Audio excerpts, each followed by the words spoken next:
আমন্ত্রণ জানাচ্ছি সপ্তাহের দেশ আয়োজনে। আপনাদের সাথে আছি আমি সুরভি তরণী। আজ আমরা সপ্তাহের দেশে আলোচনা করব ৪৫ বছর পর আলোচনায় শহীদ জিয়া হত্যা মামলা এই বিষয়টি নিয়ে। এবং দর্শক, আপনারা জানেন যে সাবেক রাষ্ট্রপতি জিয়াউর রহমান হত্যাকাণ্ডের ৪৫ বছর পর ওই ঘটনায় জড়িত থাকার অভিযোগে গ্রেপ্তার হয়েছেন সাবেক সেনা কর্মকর্তা মোজাফফর হোসেন।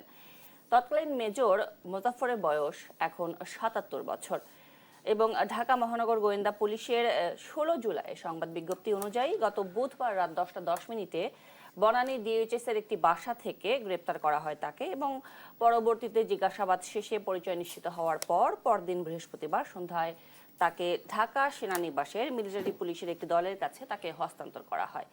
এবং ৪৫ বছর পর আলোচনায় আবারও সেই শহীদ জিয়া হত্যা মামলার চলে আসছে। এটা নিয়ে বহু তর্ক বিতর্ক আছে, সেসব নিয়ে আমরা জানার চেষ্টা করব। আমাদের সাথে আজকে উপস্থিত রয়েছেন, আমার পাশে রয়েছেন অবসরপ্রাপ্ত major barrister M Sarwar Hossain, আইনজীবী, সুপ্রিম কোর্ট, এবং তার পাশে রয়েছেন মোস্তফা কামাল, উপবার্তা প্রধান, বাংলা ভিশন। আপনাদের দুজনকে আজকে আমাদের সপ্তাহের দেশের আয়োজনে স্বাগত জানাচ্ছি। আমি প্রথমে অবসরপ্রাপ্ত major barrister M Sarwar Hossain, আপনার কাছ থেকে আলোচনাটা শুরু করতে চাই যে ১৯৮১ সালের ৩০শে মে শুধু একটি অতীত ঘটনা নয়, বরঞ্চ এটি ফিরে আসবে বাংলাদেশের রাজনৈতিক ইতিহাসের এক অসমাপ্ত ফাইল হয়ে, সেটাই বলা হয়। এবং এটি নিয়ে অনেক তর্ক বিতর্ক আছে, অনেক আলাপ আলোচনা আছে। এবং চট্টগ্রাম সার্কিট হাউসে সেই রক্তাক্ত ভোরে একজন প্রেসিডেন্টের নিহত হবার খবর যেভাবে তখন হয়তো আলোচনায় এসেছিল, তখন হয়তো মিডিয়া ওইভাবে সরব ছিল না, তারপরও তো এসেছিল আলোচনায়। এবং ৪৫ বছর পরও সেই ফাইল এখনো বন্ধ হয়নি। অনেক প্রশ্ন রয়ে গেছে, অনেক অসমাপ্ত তথ্যও রয়ে গেছে। এটি আসলে কেন হলো, সেই ফাইল কেন বন্ধ করা গেল না, বা কি পরিস্থিতি ছিল তখন, আপনার কাছ থেকে একটু ডিটেলস শুনতে চাই ব্যারিস্টার সারওয়ার। ধন্যবাদ আপনাকে, ধন্যবাদ আজকে সহালোচক এবং প্রিয় দর্শক। দেখুন, যখন প্রেসিডেন্ট জিয়া ১৯৮১ সালে এই নৃশংস হত্যাকাণ্ডের শিকার হয় কিছু বিপদগামী সেনা অফিসের হাতে, তখন আমি ক্লাস 10-এর ছাত্র, পিরোজপুর সরকারি স্কুলের।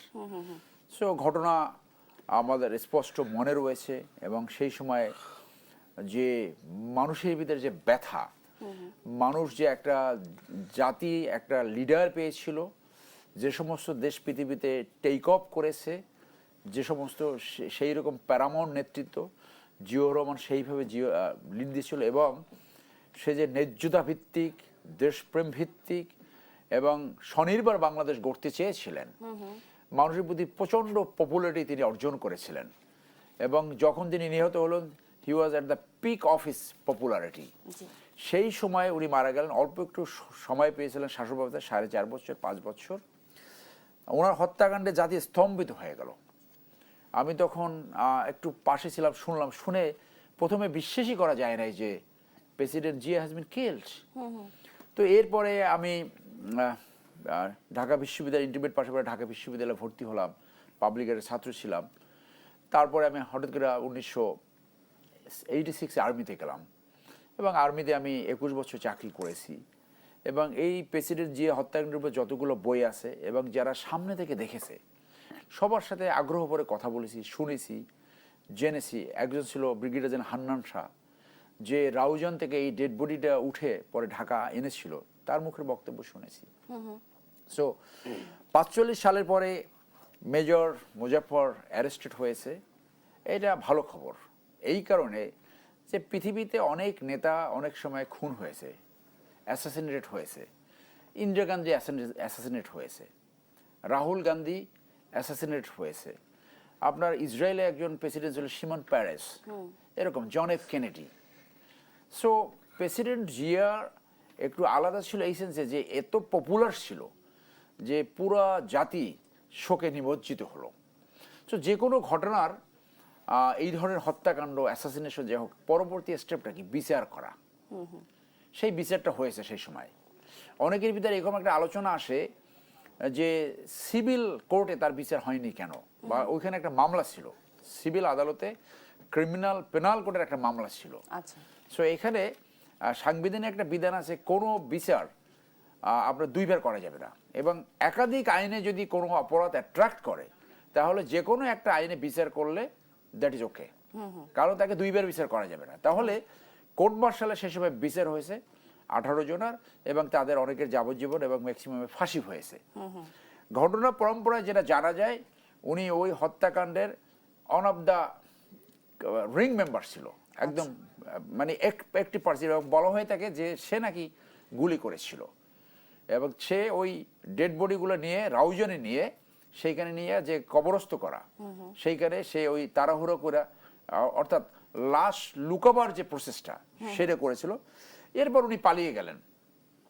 পালিয়ে গেলে একটা আলোচনার সামনে আসছে যে তার কোর্ট মার্শাল হয়েছিল এবং দণ্ডপ্রাপ্ত। এইটা বোধহয় সঠিক না, কারণ পলাতক কারো কোর্ট মার্শাল হয় না। কোর্ট মার্শালের যে প্রসিডিউর, তাতে তার সশরীরে হাজির থাকতে হয়, তার মেডিকেল টেস্ট হতে হয়, তার অ্যারেঞ্জমেন্ট, অর্থাৎ সে দোষী বা নির্দোষ এইটা তাকে জিজ্ঞাসা করতে হয়। এবং যখন বিচার চলে সে তখন তার নিজের কেস কন্ডাক্ট করতে পারে, অথবা ডিফেন্স অফিসার হিসেবে কাউকে নিতে পারে, অথবা ডিফেন্স লয়ার, ইভেন বেসামরিক লয়ারকেও নিযুক্ত করা যায়।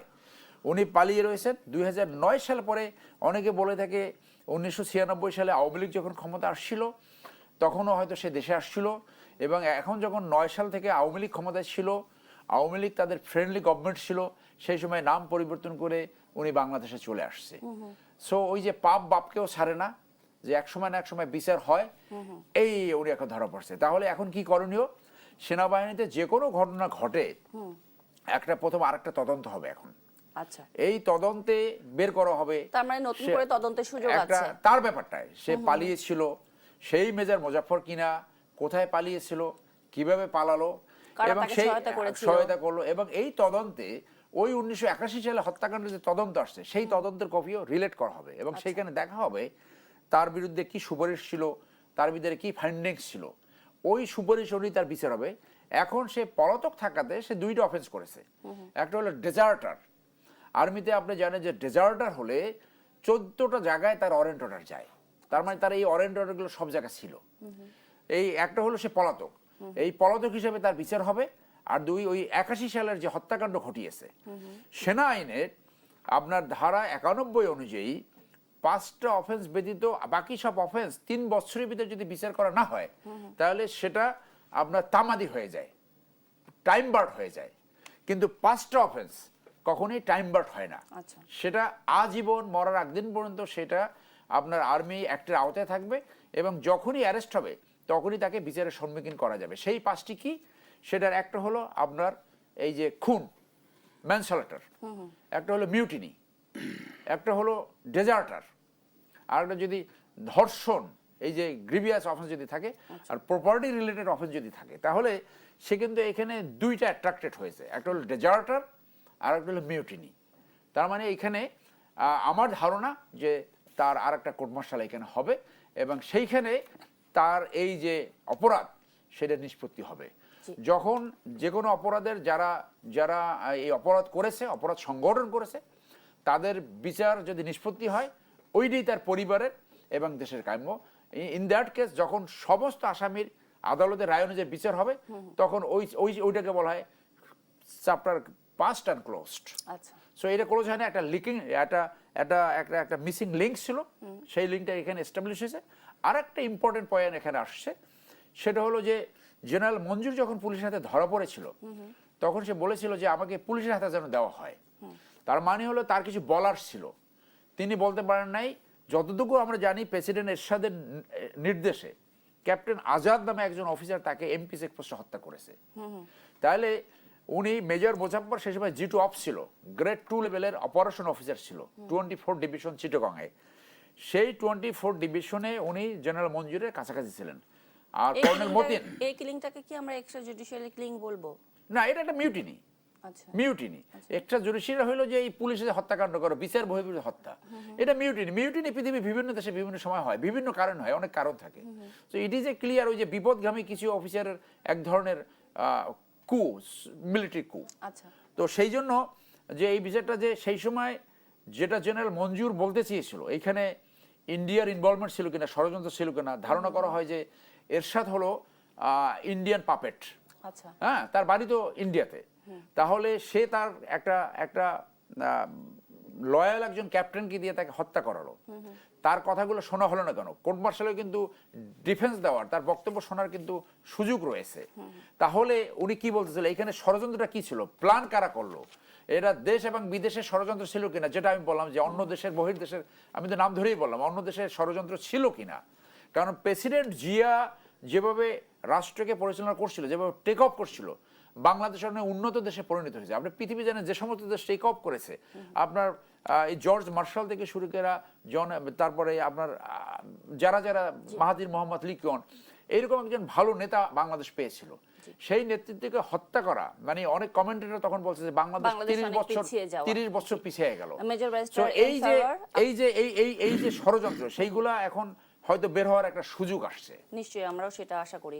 ধন্যবাদ আপনাকে আপনার বক্তব্যের জন্য। এ পর্যায়ে মোস্তফা কামাল, আপনার কাছে জানতে চাচ্ছি, যেটা ব্যারিস্টার এম সারোয়ার বলছিলেন যে বাংলাদেশ অলমোস্ট 30-40 বছরের মতো পিছিয়ে গেছে শহীদ প্রেসিডেন্ট জিয়াউর রহমানের হত্যাকাণ্ডের মধ্য দিয়ে। আমার প্রশ্ন হচ্ছে, বিএনপি যখন বা যতবারই ক্ষমতায় এসেছিল, সরকারে ছিল আর কি, তখন প্রেসিডেন্ট জিয়া হত্যার ব্যাপারে তারা কি খুব বেশি সরব ছিল? যদি এটা আলোচনায় না থাকতো, যদি আলাপ আলোচনা তারা নাই তুলতো, তাহলে কেন তোলা হয়নি আসলে? আপনি কি মনে করেন, আপনার কি ব্যাখ্যা আছে? ধন্যবাদ আপনাকে। খুব রহস্যজনক বিষয় এখনো বিষয়টা। আজ থেকে আবার বা গত রাত থেকে আবার নতুন করে আলোচনায় বিষয়টা। এই কারণে আমার সহ আলোচক সরোয়ার ভাই পরিষ্কার করে বলেছেন, তিনি আইনেরও মানুষ, বিচার অঙ্গনের মানুষ, আবার সামরিক অঙ্গনের মানুষও, আবার রাজনীতির সাথেও আছেন। তাই প্রেসিডেন্ট জিয়া হত্যার সাথে কিন্তু রাজনীতি আছে, সামরিক বাহিনীর বিষয় আছে, আইনের বিষয় আছে, বিচারের বিষয় আছে, আবার অপ্রকাশিত কিছু অধ্যায়ও আছে। মজার ঘটনা হচ্ছে, বাংলাদেশের বিভিন্ন ঘটনা নিয়ে যেমন আলোচনা আছে, বই পুস্তকও আছে, কিন্তু তো প্রেসিডেন্ট জিয়া হত্যার বিষয়ে আমরা একটা বইয়ের উপর বেশি নির্ভর করতাম। পরে অনেক বই বের হয়েছে, সেটা ছিল কর্নেল হামিদের বই, 3টি সেনা অভ্যুত্থান বিষয়ক। এই বইটা একটু বেশি নির্ভর করা হতো, তিনি বর্ণনাগুলো দিয়েছিলেন চমৎকার করে। আর আপনার প্রশ্নের দৃষ্টি একটা কথা আসে, শেখ হাসিনা যখন 96-তে ক্ষমতায় আসলেন, টানা 21 বছর পর, তখনও তিনি একটা খোঁচা দিতেন বিএনপিকে মাঝে মধ্যে। আর এরপরে 17 বছর তো এক টানা দিয়েছেন যে বিএনপি জিয়াউর রহমান হত্যার বিচার করে না কেন। কারণ একটা আলোচনা আছে যে বিচারটা হয়েছিল, যে সম্ভবত 12-13 জনের ফাঁসি হয়েছিল, সেটা কিন্তু জিয়া হত্যার বিচার ছিল না, সেটা ছিল সেনা বিশৃঙ্খলার বিচার, সেনা বিদ্রোহ চেষ্টার বিচার। কিন্তু আমাদের এখানে আমরা যখন একটা বাজারে ফোকাস করি, ঠিক ওইটা কিন্তু চলতে থাকে, ওইটার কারেকশন থাকে না তেমন। এইবার গত 2 দিন থেকে জিয়া হত্যার বিচার কথাটা সামনে খুব একটু বেশি এসেছে। মোজাফফর হোসেন গ্রেপ্তারের পর বা তাকে খুঁজে পাওয়ার পর, তো তখন তিনি পত্রপত্রিকায় খুব প্রাসঙ্গিক ছিলেন। তখনকার গণমাধ্যম আজকের মতো ছিল না। আমার যতটুকু মনে আছে, একজন পাঠক হিসাবে বর্ণনাটা আসতো, কে প্রথম সামনে আসলেন, তখন এই মোজাফফর সাহেবের নামটা আসতো। আরেকজন সম্ভবত কর্নেল নূর, এরকম একটা নাম সামনে আসতো, যে কে আগে গুলিটা করেছেন। এগুলো ছিল শুধুই বর্ণনা, একতরফা। তো মোজাফফরের বিষয়টা 2টা বিষয় আছে, একটা আছে হত্যাকাণ্ড ঘটিয়েছেন, আবার লাশ গুমও করেছেন। যেটা এখন আমরা বলছি কবর দেওয়া হয়েছিল রাঙ্গুনিয়ায়, সেটা যত না কবর ছিল তার চেয়ে বেশি ছিল সেটা লাশ গুম করা। তার মানে অপরাধের ধরনে কিন্তু এখানে একটু মাত্রা যোগ আছে।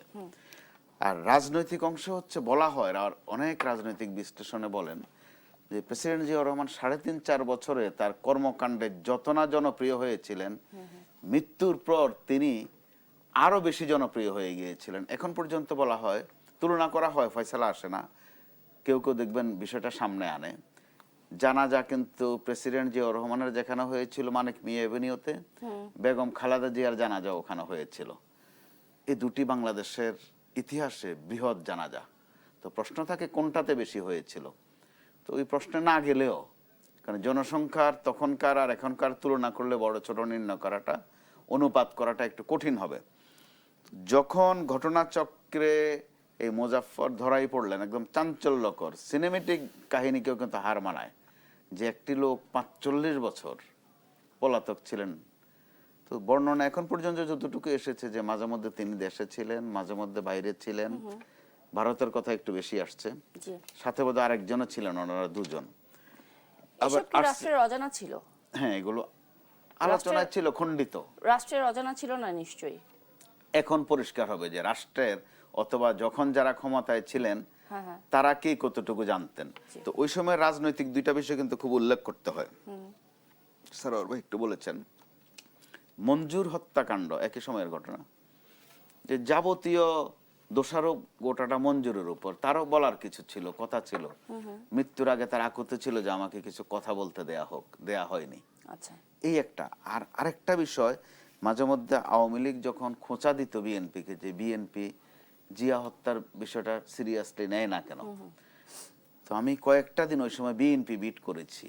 জি বিএনপির লাইনের লয়ারদের কারো কারো মধ্যে অথবা রাজনীতিকদের কারো কারো মধ্যে কথা হতো, খোঁচা দেয়া, শুধু কোনো ডকুমেন্টেড না, যে শেখ হাসিনা 81 সালে দেশে ফেরার 13-14 দিনের মাথায় কিন্তু প্রেসিডেন্ট জিয়াউর রহমান হত্যাকাণ্ডের শিকার হলেন। জি জি তাহলে আইনে অথবা বিচার প্রশ্নে শেখ হাসিনাকে ওখানে সম্পৃক্ত করা যায় কিনা। শেখ হাসিনাকে কিন্তু এরশাদকে তো করাই যায়, শেখ হাসিনাকেও করা যায় কিনা। কিন্তু এগুলো ছিল শুধুই আলোচনার জন্য। আহমেদও বলেছিলেন কিন্তু। জি, এগুলো শুধু আলোচনার জন্যই আলোচনা। আর আমরা কিন্তু একটা জিনিস গত 5-7 দিন ধরে একটা জিনিস আবার খেয়াল করছি। কর্নেল অলি আহমদ গত কয়েকদিন ধরে প্রেসিডেন্ট জিয়া হত্যাকাণ্ডের কথাটা একটু ঘুরিয়ে ফিরিয়ে আবার নতুন করে আনতে শুরু করেছিলেন মাত্র, যে তিনি প্রেসিডেন্ট জিয়াউর রহমানকে পরামর্শ দিয়েছিলেন ঢাকার বাইরে না থাকতে, বর্তমান প্রধানমন্ত্রী তারেক রহমানকে ঢাকার বাইরে না যেতে পরামর্শ দিচ্ছেন। তো কাকতালীয়ভাবে এই সময়ে মেজর মুজাফফর গ্রেপ্তার। তো আশা করা যায় গণমাধ্যমের যেহেতু কাজের ধরন ধারা আগের চেয়ে অনেক বদলেছে, তথ্যের প্রশ্ন আমরা বোধহয় পুরনো কিছু তথ্য অথবা কানাঘুষোগুলো তথ্যের মতো করে নতুন করে পেতে থাকবো, এবং পাওয়াই উচিত, পরিষ্কার হওয়া উচিত, জি যেন কারো এইগুলো নিয়ে খোঁচা দেওয়ার সুযোগ না থাকে, তাচ্ছিল্য করার সুযোগ না থাকে। তো সেই একটা সন্দিক্ষণে এই মুহূর্তে আমরা আছি। জি এবং মঞ্জু সাহেবের হত্যা আসলে এই ঘটনাকে আরো রহস্যজনক করে তুললো। জি। এটি নিয়ে আসলে আমি ব্যারিস্টার সারওয়ারের মতামত জানতে চাইবো, তবে একটি বিরতির পরে ফিরে আসতে চাই আপনাদের দুজনের কাছে। আবারও আমন্ত্রণ জানাচ্ছি সপ্তাহের দেশ আয়োজনে। আজকে আমরা সপ্তাহের দেশে আলোচনা করছি 45 বছর পর আলোচনায় শহীদ জিয়া হত্যা মামলা। এ পর্যায়ে অবসরপ্রাপ্ত major barrister M Sarwar Hossain, আপনার কাছে জানতে চাই তখন যে বিচার প্রক্রিয়াটা সম্পন্ন করা হয়েছিল, এবং বলা যায় যে সমালোচকদের মতে বিচারটি ছিল অনেক তড়িঘড়ি এবং আসামিরা যথাযথ আত্মপক্ষ সমর্থনের সুযোগ পাননি, এবং যেটা মোস্তফা কামাল ভাইও বললেন যে হয়তো মঞ্জু সাহেবের অনেক কিছু বলার ছিল, হয়তো সেটি আমরা জানতে পারিনি। তদন্ত কমিশন গঠন করা হলেও সেই বিচারিক তদন্তের রিপোর্ট কখনো জনসম্মুখে আসলে প্রকাশ করা হয়নি। যেহেতু জিয়াউর রহমান প্রেসিডেন্ট ছিলেন, নিশ্চয়ই এই ঘটনার সমস্ত কিছু জনগণেরও জানার অধিকার রয়েছে। আপনি এই বিষয়টিকে আসলে কিভাবে দেখেন? না, দেখুন, যখন প্রেসিডেন্ট জিয়াকে হত্যাকাণ্ড ঘটিয়েছে কিছু বিপদগামী সেনা অফিসার, সেনা আইনে বলা হয়েছে সেনা সংক্রান্ত যে কোনো ঘটনা, সেটা ইউনিফর্মধারী অফিসার যখন ঘটায় অথবা বাইরেও সেনা সম্পৃক্ত যদি কোনো ঘটনা ঘটে, তখন তাকে কোর্ট মার্শাল করা যায়। আপনি জানেন যে গুয়ান্তানামো বেতে আমেরিকা এই যে আফগানিস্তান ওনাকে নিয়ে কোর্ট মার্শাল করেছিল। সো এই কোর্ট মার্শালে যখন বিচার হয়েছে, মূল যারা আসামি তাদের কিন্তু ওখানে বিচার হয়েছে, এবং কোর্ট মার্শালের প্রসিজিওর অনুযায়ী এখানে আপনার এভিডেন্স অ্যাক্ট কার্যকরী, এবং এখানে তার ডিফেন্স সাক্ষী দিতে পারবে, ডিফেন্স লয়ার, তার প্রত্যেকের বলার সুযোগ ছিল, এবং কোর্ট মার্শালের ধরনটি হলো একেবারে দ্রুত বিচার নিষ্পত্তি হয়। তো এই কোর্ট মার্শাল নিয়ে সমালোচনা রয়েছে বিভিন্নভাবে অনেক জায়গায় এটাকে, কিন্তু অনেক দেশে আবার জাতীয়ভাবে কিন্তু কোর্ট মার্শাল দিয়ে বিচার করে অনেকে, যে এখানে নর্মাল বিচার করা যাচ্ছে না, তাকে কোর্ট মার্শাল করা হোক। এই যে গুয়ান্তানামোতে যে উদাহরণ আমি দিলাম, সো কোর্ট মার্শালে যখন বিচার হয়েছে, যারা এই কথাটা বলে যে তাদের সিভিল বিচার হয় নাই, তারা আইনের এই অংশটা মিস করে, যে কোনো অপরাধের যে কোনো একটা আইনে বিচার করলে অন্য আইনে বিচার করার প্রয়োজন হয় না। এটা বাংলাদেশের জেনারেল কলেজেস অ্যাক্টেও রয়েছে। একাধিক আইন দ্বারা যদি অ্যাট্রাক্টেড হয়, সো যেমনটি মোস্তফা কামাল বলল না যে মিউটিনি বিচার হয়েছে, ও মিউটিনি বিচারের ভিতরে হত্যাকাণ্ডের বিচারও ইনক্লুডেড। সো এইটা সেকেন্ড টাইম পেনাল কোডে সিভিল এসে বিচার করা, ওপেন করার কোনো প্রয়োজন ছিল না ওই জন্য। তো এরকম পালিয়ে অনেকে লং টাইম পালিয়ে থাকতে পারে, এর চেয়েও বড় উদাহরণ আছে, 60 বছর 70 বছরে পালিয়ে থেকেছে। হ্যাঁ, ইউকেতে একটা উদাহরণ আছে যে ওখানে এক ভদ্রলোক মিসিং ছিল, তো আইনে আছে 7 বছর যদি মিসিং থাকে তাকে ধরা হবে প্রিজিউম টু বি ডেড। আচ্ছা। সো এখন ইংল্যান্ডে তার ওয়াইফ কেস করে দিয়েছে, আমার হাজবেন্ডকে খুঁজে পাচ্ছি না। তো যেদিন 7 বছর কমপ্লিট হবে, তো ব্রিটিশরা তো ওই ব্রিটিশের মেন্টালিটি বুঝতে পারছে কি হতে পারে। দেখা গেল ও একটা মেয়ে নিয়ে অস্ট্রেলিয়ার একটা রিমোট ভিলেজে, সেইখানে যায় সে ওইখানে তাকে বিয়ে করে ওইখানে সংসার করতেছে। ওই যে আপনার ইন্স্যুরেন্সের টাকা দিতে হবে, ওই টাকা অ্যাভয়েড করার জন্য ওকে খুঁজে বাইর করছে, অনেক দিন পালাইছিল। তো এইটাই এই পলাতক তো এরা থাকে, এখন ধরা পড়ছে, এখন তার বিচার হবে। এখন তার বিচার হবে, যে বিচারটা অনিষ্পন্ন ছিল তার ক্ষেত্রে সেইটা হবে। তো এবং সেই ক্ষেত্রে আমাদের সামনে সুযোগ আসছে একটা লিসিং মিং, যেটা যে জেনারেল মঞ্জুর কি বলতে চেয়েছিল, যেহেতু উনি মঞ্জুরের স্টাফ অফিসার ছিল, সেই কথাটা এখানে হবে। এবং আমরা আশা করব যে এটা এই বিচারটা সঠিকভাবে হবে। এবং এটা যেহেতু প্রেসিডেন্ট স্কিল্ড, এটা তো জনস্বার্থে, জনগণের জানার অধিকার আছে, জনগণ জানবে। এবং এটা নিয়ে তো অনেকগুলো বই রয়েছে বাজারে। এই যে কর্নেল হামিদ প্রেসিডেন্ট জিয়ার কোর্সমেট ছিল, সেই বইতে আছে। আরও অনেক বই আছে, অ্যান্থনি মাস্কারের বই আছে, ব্রিগেডিয়ার সাকওয়াতের একটা বই আছে। এগুলো মোটামুটি অথেন্টিকেটেড। অনেকগুলো বই রয়েছে। তখনকার সময়ে সার্কিট হাউসের নিরাপত্তা কিভাবে এত সহজে ভেঙে পড়লো? না, তখন গার্ড রেজিমেন্ট ছিল, একটা সশস্ত্র আর্মি যখন গিয়েছে, এবং সব অফিসার, এখানে কোনো সৈনিক ছিল না। অফিসাররা এই মিউটিনি এইটাকে লিড করেছে। এবং যতগুলো আমরা শুনেছি যে এখানে একটা দাবি আদায়ের ব্যাপার ছিল প্রেসিডেন্ট জিয়াকে দিয়া, কিন্তু এই দাবি আদায়ের ব্যাপারে যে সেখানে এই খুনের গণ্ড ঘটেছে। তো সেখানে এই খুনের বিচার হবে। আর নিরাপত্তা তো সেই সময় প্রেসিডেন্ট, ওইখানে যে 2 জন মারা গেছে, প্রেসিডেন্ট গার্ড রেজিমেন্টের 2 জন মারা গেছে। অ্যাকচুয়ালি ওই সেন্সে যদি কেউ মানে টার্গেট করে, টার্গেট কিলিং স্টপ করা ভেরি ভেরি ডিফিকাল্ট। হ্যাঁ, ওই যে জন এফ কেনেডির কথা বললাম না, একটা চলন্ত গাড়িতে একজন স্নাইপার একটা গুলি করেছিল জন এফ কেনেডিকে। তারপরে বেনজির ভুট্টো কিভাবে কিল্ড হলো, জনসভার ভিতরে সিঙ্গেল একটা গুলি। তো এখানে ওই যে কিলিং মিশন যদি হয়, এবং সেটা সেনাবাহিনীর তারা প্রশিক্ষিত অফিসার, তো সেই জন্য নিরাপত্তা দিলে, সেই নিরাপত্তার নেগলিজেন্স তো ছিল ডেফিনেটলি কিছুটা, যদি নিরাপত্তা যদি আরো স্ট্রং থাকতো। কিন্তু মিলিটারি অফিসার হিসেবে এই কথাটা অনেক সময় আমরা বলি যে 100% সিকিউর বলতে কিছু নাই, যদি এরকম মানে কেউ যদি টার্গেট করে, টার্গেট কিলিং যেটা বলে। সো নিরাপত্তার ব্যত্যয় ছিল, অথবা প্রেসিডেন্ট যে কখনো ভাবে না এই ধরনের ঘটনা ঘটতে পারে, হ্যাঁ, তাকে এটা বলা হয়েছিল সে যেন ওখানে না থাকে। এগুলো ঘটনার পরে অনেক তথ্য আসে সামনে, অনেক তথ্য আসে। এরপরও ঘটনা ঘটে, এরপরও যদি মানে কেউ এরকম টার্গেট করে, তাহলে কোনো না কোনোভাবে সে মানে দেখা যায় যে ঘটনা ঘটাতে পারে। জি, ধন্যবাদ ব্যারিস্টার এম সারওয়ার হোসেন। এই পর্যায়ে মোস্তফা কামাল, আপনার কাছে জানতে চাই যে এই যে সামরিক বিচারের কথা আমরা বলছি বা আমরা জানি, তাকে আসলে সত্য উদ্ঘাটনের পথ খুলেছিল, নাকি এই যে দ্রুত বা তড়িঘড়ি শাস্তির মাধ্যমে তখনকার সময়ে রাষ্ট্রীয় স্থিতি ফেরানোটাই লক্ষ্য ছিল? আপনার কি মনে হয়? অবশ্যই রাষ্ট্রীয় একটা স্থিতিস্থাপকতার অবশ্যই জরুরি ছিল এরকম একটা হত্যাকাণ্ড।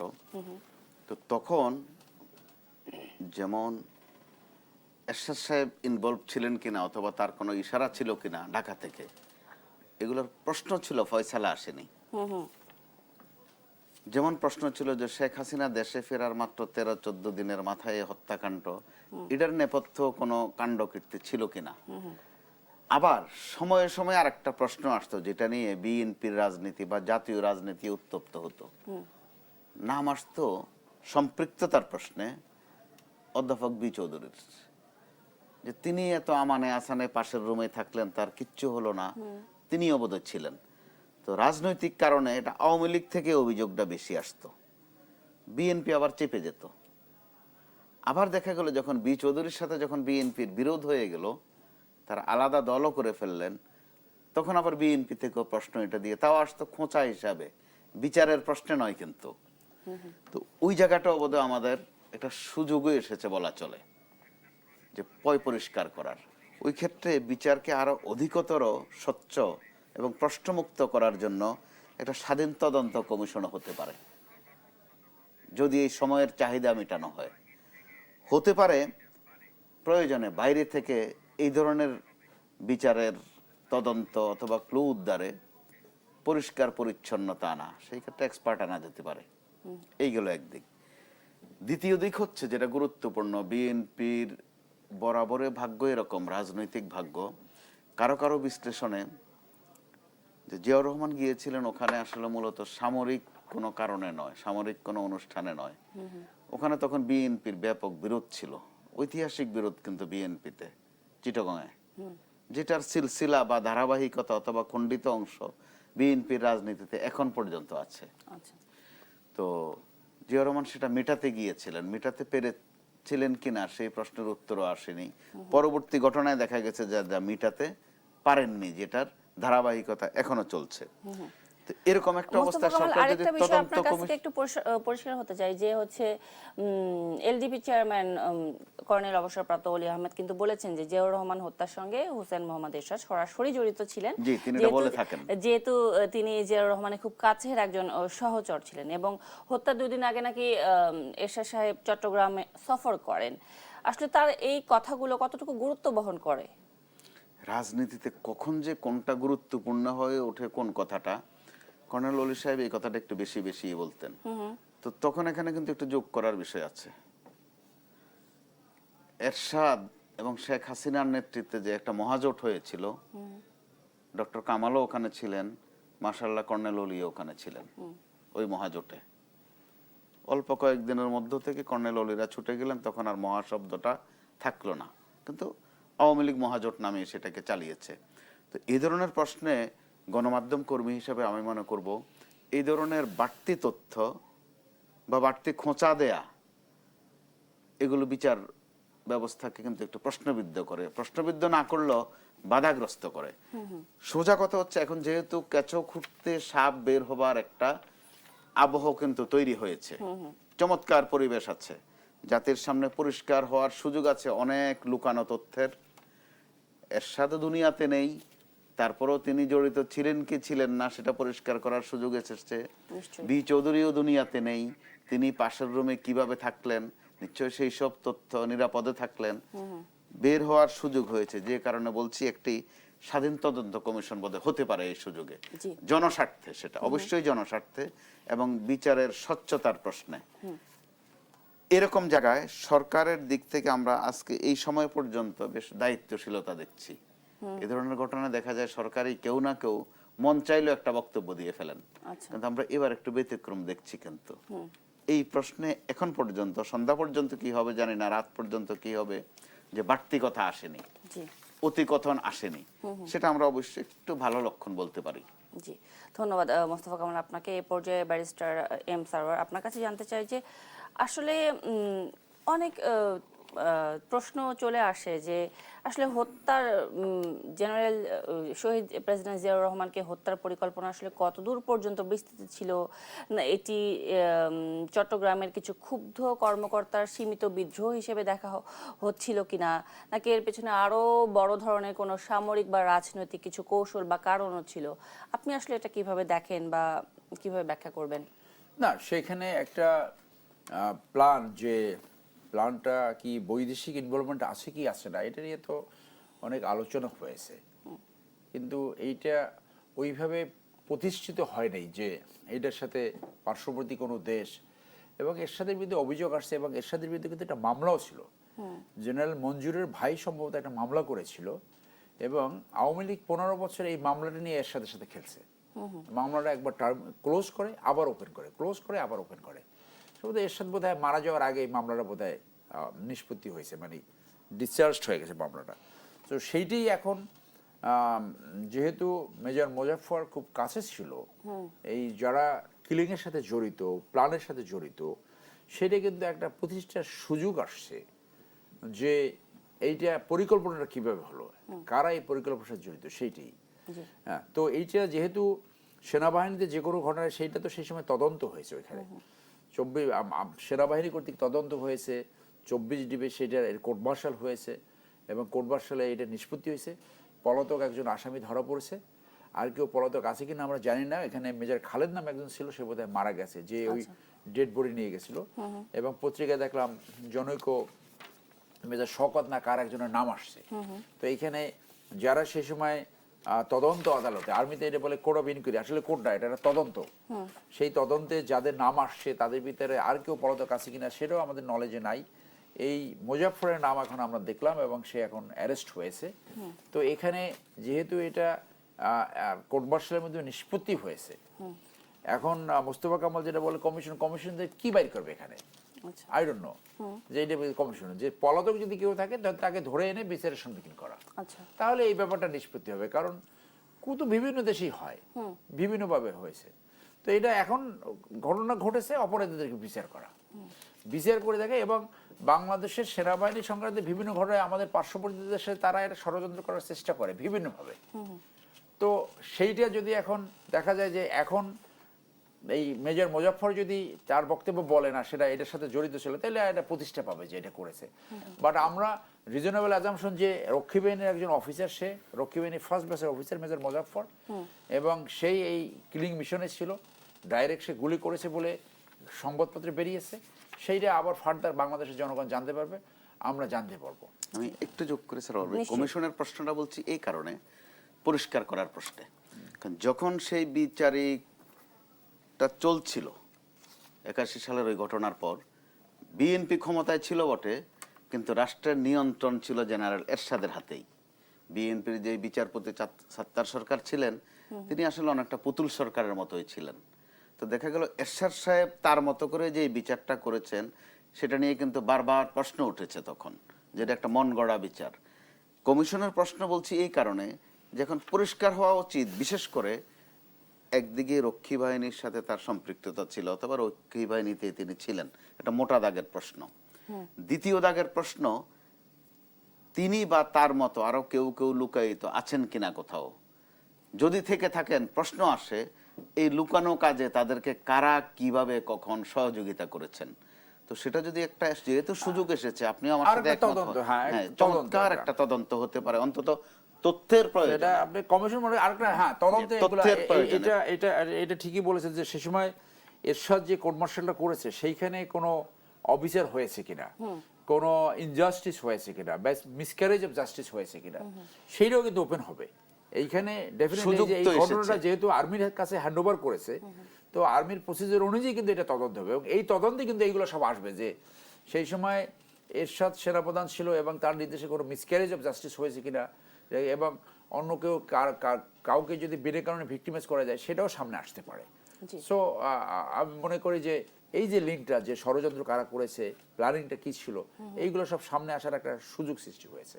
এবং দেশের বাইরে থেকেও এক্সপার্ট আনা হবে কিনা, প্রয়োজনে তো আনা হতে পারে, দরকার মনে করলে। আরেকটা চরিত্র এখানে একটু উল্লেখ করতে চাই, নইলে অসম্পূর্ণ থেকে যাবে। তিনিও মারা গেছেন বছর কয়েক আগে। ওসি কুদ্দুস নামে একজন চরিত্র তখন কিন্তু খুব আলোচিত ছিল। আচ্ছা। প্রচার ছিল যে ওসি কুদ্দুসও এরশাদের বিশেষ নির্দেশিত বা অ্যাসাইন্ড হয়ে মঞ্জুর হত্যায় ভূমিকা রেখেছিলেন, বা তিনিই গুলি করেছিলেন, এমন তথ্যও কিন্তু তখন খুব আলোচিত ছিল। তো পরবর্তীতে ওসি কুদ্দুস কিন্তু আর একজন জেনাতন ওসি কুদ্দুস থাকেননি। তিনি বাংলাদেশের গার্মেন্টস সেক্টরের, ইন্স্যুরেন্স সেক্টরের বিশাল এক তারকা বনে গিয়েছিলেন, সেটা জেনারেল এরশাদের বদান্যতায়। যে কারণে একটা যদি সুন্দর কমিশন হয়, স্বাধীন কমিশন, তথ্যের প্রয়োজনে বোধ আমরা একটু সমৃদ্ধ হতে পারবো। ওই টি গার্ডেন থেকে গ্রেপ্তার করেছিল এই ওসি কুদ্দুস। আচ্ছা। তো ওসি কুদ্দুস এসে এটা তাকে ওই যে ক্যান্টনমেন্টে হস্তান্তর করে। তো সেইখানে ওই কোনো কোনো বইতে আসছে যে super I remember captain Azad নামে একজন তাকে সরাসরি গুলি করে হত্যাকাণ্ড ঘটানো হয়। এই ওসি কুদ্দুসের বিষয়টা একটু আপনার কাছে একটু সেই জন্য ডিটেইলস জানতে চাই। যখন জিয়া নিহত হলো, প্রেসিডেন্ট জিয়া, তারপর এরশাদ টেক ওভার করলো 24শে মার্চ, সাত্তার সরকার সময় ছিল। তো এই যে একটা লিঙ্ক, যে তারা রাইভালরি ছিল, প্রেসিডেন্ট জিয়া কিলিং এবং এরশাদ জড়িত হয়ে যেতে পারে। তো এইখানে কিছু লিঙ্ক থাকতে পারে, ইয়েস, সেইটা এই তদন্তে বের হবে বলে আশা করা যায় এইটা। এবং ওই যে কথাটা বললাম যে জেনারেল মঞ্জুর কি বলতে চাইছিল, সেই কথাটা তো শোনা হয় নাই। তো উনি সেটা যেহেতু প্ল্যানিং এর অংশ হিসেবে ছিল, স্টাফ অফিসার ছিল, G two officer vital staff appointment, তো সেইটা জানার। এবং এরপরে আওয়ামী লীগ যখন আসছে, আওয়ামী লীগ তো আর এই বিচার করবে না, হ্যাঁ। তো যতদিন বিএনপি ক্ষমতায় ছিল, তারাও এটা এরকম ওইভাবে সামনে আসে, ওইভাবে গুরুত্ব দেন না তারা। এবং জেনারেল মঞ্জুর আসলে কি বলতে চাইছেন, এটা কি জানার কোনো সুযোগ আছে কিনা, আসবো এই প্রসঙ্গে। তবে একটি বিরতির পরে ফিরে আসছি সপ্তাহের দেশ। আবারও আমন্ত্রণ জানাচ্ছি দেশ সন্ধ্যায়। এ পর্যায়ে major barrister M Sarwar Hossain, আপনার কাছে আরেকটি বিষয় ক্লিয়ার হতে চাচ্ছি যে আপনি আমাদের অনুষ্ঠানের শুরুতেই বলেছিলেন যে পলাতক কোনো ব্যক্তির কোর্ট মার্শাল হয় না। তাহলে এক্ষেত্রে পরবর্তী বিচারের যে প্রক্রিয়াগুলো বা সেক্ষেত্রে বিচারের কোন কোন ধাপ ফলো করা হবে বা কি করা হবে বিচারের ক্ষেত্রে? ওই যে আমি শুরুতে বললাম যে আরেকটা তদন্ত হবে, সেই তদন্তের ভিতরে বের হয়ে আসবে যে 81 সালের যে তদন্তটা হয়েছে সেই তদন্তে তার বিরুদ্ধে কি সুপারিশ ছিল, কি ফাইন্ডিং ছিল, সেটা আরেকটা নতুন করে তার বিচার করার জন্য আরেকবার কোর্ট মার্শাল কনভেন করবে সেনাবাহিনী, সরকার যে সিদ্ধান্ত নেয়। তো আমি আশা করি তার কোর্ট মার্শালই হবে। তো আগে মোস্তফা কামাল যে ইস্যুটা করছে ওই ইস্যুটা আমি আরেকটু এমফাসিস করি যে এরশাদের সাথে তো বিএনপির রাইভেলরি ছিল। তো এই রাইভেলরিতে এরশাদ ছিল মুক্তিযোদ্ধা, ছিল না মুক্তিযোদ্ধা। এরশাদ মুক্তিযুদ্ধে পার্টিসিপেট করে না এবং ইন্ডিয়াতে ট্রেনিংও করেছে। আচ্ছা। তো তারপরে সে এই মার্শাল ল জারি করে 1982 সালে আমার মনে আছে যে ওই মেট্রিক পরীক্ষার শেষ যেদিন হবে সেই দিন সে মার্শাল ল জারি করলো 24 মার্চ। ওই দিন আমাদের পরীক্ষার শেষ দিন ছিল বোধহয়। তো মার্শাল ল জারি করে তার এই যে রাইভেলরি এইটা এবং সে যখন সেনাপ্রধান ছিল, পরে সে চিফ মার্শাল অ্যাডমিনিস্ট্রেটর, তার সেনাপ্রধান থাকাকালীন যে এই কোর্ট মার্শালটা হলো, এইখানে কোনো অফিসার হয়েছে কিনা এইটা এই তদন্তে আসতে পারে। এই মুজাফফর যে অ্যারেস্ট হলো, মেজর মুজাফফর, এর ভিতর থেকে এই জিনিসটা রিভিল্ড হতে পারে যে ওই বিচারটা কতখানি সঠিক বিচার হয়েছে। তো এখানে আমরা যাদেরকে সে সময় ফাঁসি দেওয়া হয়েছে কাউকে কোনো ক্লেম শুনে নেই যে তাকে দেওয়া হয়েছে, ওরকম মানে আসে না। এবং এরশাদের বিরুদ্ধে তো মামলা ছিল, অনেক বছর এই মামলাটা ছিল, জেনারেল মঞ্জুরের ভাই সেই মামলাটা করেছে। এবং এই হাসিনা মানে আওয়ামী লীগ সরকার পুরো সময়টা এরশাদকে নিয়ে এই মামলাটা দিয়ে খেলছে রাজনৈতিকভাবে। হ্যাঁ, মামলাটা একবার শেষ হয়ে যায় আবার অ্যালাইভ করে, শেষ হয়ে যায় আবার, এইভাবে পুরো সময় তাকে একদম করে সাবসার্ভিয়েন্ট করে রেখেছে পুরো সময়টা। এখানে একটু যোগ করতে চাই সামান্য সরওয়ার ভাই, আমি রাজনীতিতে আলোচনা হতো, আমাদের রাজনীতির একটা দুর্ভাগ্য আছে, রাজনীতিবিদরা কিন্তু চট করে একটা সাবজেক্ট মাঠে ছেড়ে দেন, দুদিনের মধ্যে তারা কিন্তু এটা টিস্যুর মতো ইস্যু করে দিতে পারেন, উড়িয়ে দিতে পারেন, আরেকটা নিয়ে আসেন। আমাদের সেনাবাহিনীকে ক্ষতিগ্রস্ত করার জন্য, দুর্বল করার জন্য মুক্তিযোদ্ধা অফিসারদেরকে নানান ছুতায় নানান কারণে কিন্তু কোণঠাসা করা হয়েছে বিভিন্ন সময়ে। এই প্রশ্নটা উঠেছিল যে জিয়া হত্যা অথবা সেনা বিদ্রোহের বিচারের প্রশ্নে যাদের মৃত্যুদণ্ড হয়েছিল প্রায় সবাই মুক্তিযোদ্ধা অফিসার। বলা হয়ে থাকে যে এরশাদ সাহেবকে দিয়ে কোনো না কোনো মহল অথবা কোনো না কোনো পক্ষ, যদিও তথ্যগতভাবে তিনি ওপারের মানুষ, কুচবিহারের মানুষ, তো তাকে দিয়ে সেটা করানো হয়েছে কিনা। আরও একটা প্রশ্ন আছে এখানে, আমার যতটুকু ভাষা মনে পড়ে, মুক্তিযুদ্ধের পর একটা আলোচনা এসেছিল যে সেনাবাহিনীর মধ্যে যারা যুদ্ধ করেনি তাদেরকে নিয়ে কি হবে।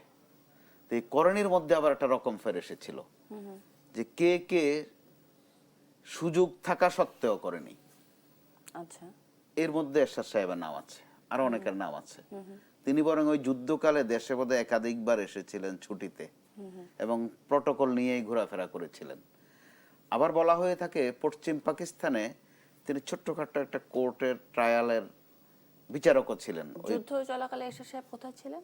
পশ্চিম পাকিস্তান। আচ্ছা, দুই একবার দেশে এসেছেন। আচ্ছা। তার মামা ছিলেন রিয়াজ উদ্দিন ভোলামি, আওয়ামী লীগের খুব প্রভাবশালী নেতা। তো কিছু কিছু বইতে এই কথাও এসেছে যে যখন ক্রাইটেরিয়া ঠিক করা হলো যে কারা যুদ্ধ করেননি, একটা তাদের কি হবে, আরেকটা হচ্ছে যে কারা সুযোগ থাকা সত্ত্বেও যুদ্ধ করেননি, কারা চেয়েছিলেন যুদ্ধ করতে কিন্তু পারেননি। দেখেন ভাগগুলো কিভাবে করা হয়েছিল, চমৎকার। কিন্তু যে অমুক্তিযুদ্ধ মানে যুদ্ধ করেননি, তাহলে কেন করেননি? ইচ্ছা করে করেননি, সুযোগ থাকা সত্ত্বেও করেননি, বরং এরশাদ সাহেবকে বলা হয় যে যারা যুদ্ধ করতে চেয়েছিলেন ওখান থেকে পশ্চিম পাকিস্তান থেকে পালিয়ে আসার চেষ্টা করেছেন, ধরাও পড়েছেন কেউ কেউ, তাদের একটা ছোট্টখাট্ট বিচার হতো। ওই বিচারকদের একজন ছিলেন জেনারেল এরশাদ। তো এখন হয়তো এগুলো আমরা তো রাজনীতিবিদদের কাছ থেকে এসব তথ্যগুলো পেয়েছি বা পাই সময়ে সময়ে, কিন্তু রাজনীতিবিদদের তথ্য একটা বলা হয় যে সুযোগ মতো তথ্য, যার যার জুত মতো কথা বলেন তারা। আমার মনে হয় এবার যেহেতু সুযোগ হয়েছে, এরশাদকে তো আবার কবর থেকে তুলে এনে আবার বিচার করা হবে না, কিন্তু তথ্যের প্রশ্নে কতগুলো তথ্য পরিষ্কারের কিন্তু একটা মহা সুযোগ হয়েছে এবার। আবার যেহেতু সেনাবাহিনী এই বিচারটা করবে, কোর্ট মার্শাল করবে, আমার বিশ্বাস যে এই নিয়ে কারো খুব রাজনীতি করার সুযোগও হবে না। আচ্ছা। সঠিক তথ্য আমরা হয়তো বা পেতে থাকবো, যেহেতু গণমাধ্যমেরও এখন তথ্য আরো খোঁজার একটা তাড়না আমাদের মধ্যে তৈরি হয়েছে। আর তথ্য এমনিতেও লুকানো যায় না, বিকৃত করা যায় মাঝে মধ্যে, লুকানো যায় না। তো সেটা আমাদের তথ্যের প্রয়োজনে গণমাধ্যমের একজন কর্মী হিসেবে আমি মনে করব সেটা আমাদের জন্য তথ্য প্রাপ্তির একটা সুযোগ এনে দিয়েছে। জি, আরেকটা জিনিস এখানে অ্যাড করতে হবে যে আমরা বিভিন্ন সময় দেখতে চাই যে রয়ের যে একটা ডার্টি প্লে বাংলাদেশে, yeah. যে ইন্ডিয়া বাংলাদেশের আর্মির প্রফেশনালিজমকে অনেক সময় ক্ষতিগ্রস্ত করতে চায়, যেটা গত 15 বছর করেছে। এবং বলা হয়ে থাকে যে এই পার্শ্ববর্তী দেশের যে ইন্টেলিজেন্স সংস্থা know where they are successful other than Bangladesh. এবং বাংলাদেশের আর্ম ফোর্সেসে অনেক অফিসারকে বলা হতো যে রয়ের chief coordinator lieutenant general Mujib যে পালিয়ে গেছে। এবং এই জুলাই আন্দোলনে যারা খুন করছে এর ভিতরে ধারণা করা হয় 200 থেকে 300 শুটার আসছিল ইন্ডিয়ান, এবং তাদেরকে টারমাক থেকে উঠাই দেওয়া হয়েছে। তো এই যে মোজাফফর ধরা পড়েছে, অ্যারেস্ট হয়েছে, এইখানে এটাও আলাদা দরকার যে এই বাংলাদেশের সেই সময় রয়ের ইনফ্লুয়েন্স ছিল কিনা, সেইটাই এখানে আসবে। ওই সেই প্ল্যানে যে এরশাদ সাহেব নিজে ইন্ডিয়া জন্মগ্রহণ করছে, তার উপরে ইন্ডিয়ার একটা প্রভাব রয়েছে। এবং সে মাত্র 17 দিন আগে শেখ হাসিনা বাংলাদেশে আসছে, এবং বাংলাদেশ ওয়াজ টেকিং অফ। এই ধরনের নেতা যদি বাংলাদেশ থাকে, বাংলাদেশের অনুন্নয়নের দুইটা কারণ আমি বলে থাকি। একটা হলো আমাদের নেইবারিং কান্ট্রি ইন্ডিয়া, আর একটা হলো ধর্মন্ধতা, আর একটা হলো লেজুভিত্তিক ছাত্র রাজনীতি। এইটা বাংলাদেশের ডাইরেক্ট, এটা আমার ব্যক্তিগত ওপিনিয়ন, বাংলাদেশের উন্নয়নের সবচেয়ে বড় বাধা। তো বাংলাদেশে একটা ভালো নেতা আসুক, বাংলাদেশে ভালো রাজনীতি হোক, বাংলাদেশে ন্যায্যতা ফেরত আসুক, বাংলাদেশ টেক আপ করুক, এইটা যায় না। কারণ তাদের 7 সিস্টার আবার স্বাধীন হয়ে যেতে পারে, বিভিন্ন জিওপলিটিক্যাল ইকুয়েশন এখানে রয়েছে। তো সেই জন্য এই তদন্তে এইটাও ওপেন আপ হইতে পারে। এবং বাংলাদেশ সশস্ত্র বাহিনীকে যে কোনোভাবে রমুক্ত করতে হবে, যে কোনোভাবে। বাংলাদেশকে স্বাধীন সার্বভৌমত্ব বজায় রাখতে হলে এটাকে রমুক্ত করতে হবে। এই দাবি কিন্তু এখন বিভিন্ন জায়গা থেকে উঠছে। এবং তাদেরকে একটা এয়ারফোর্স অফিসার মাত্র 10 বছর শাস্তি হয়েছে। আমরা বলছিলাম তার ফাঁসি হওয়া উচিত ছিল। এইটা পাকিস্তান আর্মিতে, নেপাল আর্মিতে, শ্রীলঙ্কার আর্মিতে আপনি কল্পনাই করতে পারবেন না। একটা দেশের জনগণের পয়সায় বেতন নিয়ে দেশের স্বার্থে ইউনিফর্ম পরে সেই আরেকটা দেশের এজেন্ট হবে, এটা অকল্পনীয়। তাহলে এই ইস্যুগুলো সামনে আসা দরকার। যে এই পার্শ্ববর্তী দেশের যাদের বিরুদ্ধে মূলত সশস্ত্র বাহিনী প্রিপেয়ার থাকে। আমরা মিলিটারি ট্রেনিং করতাম, সেখানে গ্রিনল্যান্ড এবং ওল্ড প্ল্যান থাকতো। ওল্ড প্ল্যানকে পোর্ট্রে করা হতো যে এটা ইন্ডিয়া। তো সেই আমাদের প্রস্তুতি থাকে যাতে ইন্ডিয়ার অ্যাগ্রেশন হলে তাদেরকে রক্ষা, বাংলাদেশ কিভাবে প্রোটেক্টেড হবে। সেই ক্ষেত্রে ইন্ডিয়ান রয়্যাল এজেন্ট থাকবে সশস্ত্র বাহিনীতে। This is simply unacceptable. তাহলে আমাদের দেশকে রক্ষা করতে হলে, স্বাধীনতা সার্বভৌমত্ব রক্ষা করতে হলে আগে সশস্ত্র বাহিনীকে রমুক্ত করতে হবে। নিশ্চয়ই। এবং সেই সাথে রাষ্ট্র, সেনাবাহিনী এবং ক্ষমতার সম্পর্কে সমীকরণটাও পরিষ্কার হওয়া দরকার। অসংখ্য ধন্যবাদ মোস্তফা কামাল এবং ব্যারিস্টার এম সারওয়ার হোসেন, আপনাদের দুজনকে আজকে আমাদের সপ্তাহের দেশে সময় দেওয়ার জন্য। দর্শক, সপ্তাহের দেশে আয়োজন ছিল এই ছিল। ধন্যবাদ সবাইকে সাথে থাকার জন্য।